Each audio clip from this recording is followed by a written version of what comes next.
And we're joined now by Beirut-based journalist Martin J, too, just to get his analysis on what's happening. We're just hearing, Martin, let's pick up on what Russia has said. They said that, you know, this could be the beginnings of a serious open conflict here if this situation isn't resolved. It's a serious flashpoint.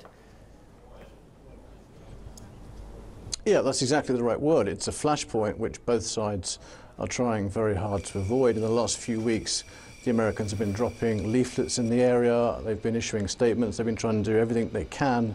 They've even had skirmishes before. Just on May the 18th, there was another incident involving Iraqi militias, which have come across the border and now in that area and are very close to that particular site. So it is a flashpoint, and you know, analysts have been asking themselves from the moment the de-escalation plan was unveiled, where would such a flashpoint occur? Where would such an incident kick off between the Americans and the Assad regime and the allies? And I think we're looking at it with Tanf. I think that is why the Americans reacted so strongly today with the bombing, because they're very anxious that such a flashpoint doesn't actually happen. They can stifle it.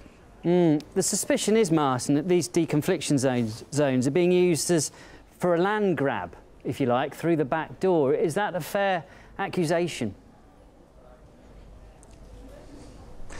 Yeah, I think the land grabbing is going on both sides, and I think it's also pretty disingenuous on both sides about when we talk about the battle against ISIS.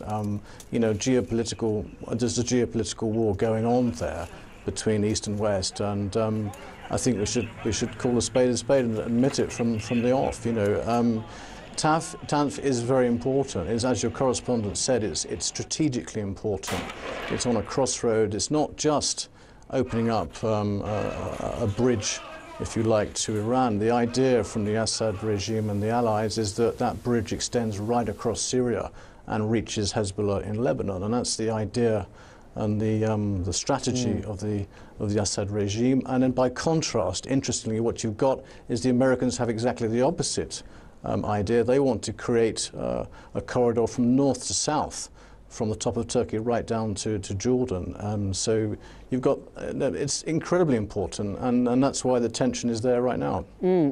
But it is Syria, isn't it? I mean, the Syrian government does have a right to that land. Yeah, I mean, it's difficult for me to comment on that. Yeah, the Americans were not invited in, so technically speaking, they don't have a mandate, and I think that's a fine point at the moment, but it's a point which, if an escalation actually really did start, and if those soldiers could have got closer and just struck one or two American soldiers, I think that argument will resonate finally in American newspapers. That is the one thing that Trump is hoping will never come home, is this legal international argument that, well, you know, what on earth are you doing in Syria in the first place? There's no international mandate. You know, you're basically trespassing in someone else's backyard for your own geopolitical capital. What's the way out here, Martin? Because it's difficult to see one obvious way out, isn't it? Because you've got two opposing sides effectively, even though they're both fighting ISIS, and they're both competing for this patch of land.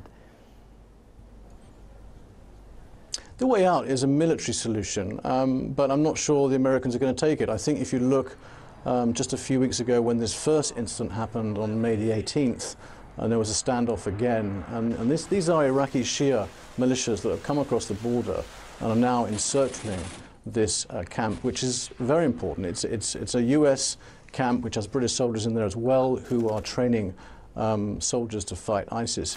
You know, I think the way out, honestly, is for the Americans to bite the bullet and actually look somewhere else to beef up their resources. I don't think they can hold it unless they really want to go out for a full war, a full conflict situation, which would be unthinkable. I mean, if you look at the statement from the Pentagon just a few weeks ago, there was a Pentagon official who actually shrugged his shoulders and said, look, I'm not actually sure that America is so committed to holding this eastern flank, and you know, it's probably likely they'll let it go to Iran and Russia. So perhaps a pragmatic military approach might be the way to defuse it.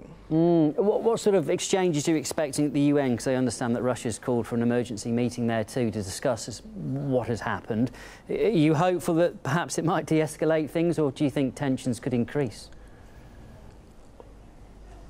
I'm struggling to keep a straight face. I mean, when has the UN really achieved anything in Syria, or anything in terms of conflict resolution? You know, there's a great deal of rhetoric and paper shuffling and good intention perhaps in New York, but we haven't really ever looked to the UN in Syria for any solution. You know, so I'm not holding my breath for them to come in with a solution. I think the solution has to come from the Americans, but it's unlikely. I can't see Trump wanting to back down. You know, we all know how incredibly thin-skinned he is and how ignorant he is of the region, and I think this sort of chest-beating macho US president is probably going to dig in, and you know, we could possibly be looking at a conflict in the next few days. Let's hope not. But Martin, really good to get your thoughts. That was we have to leave it there. That was Martin Jay, Beirut-based journalist. Thank you.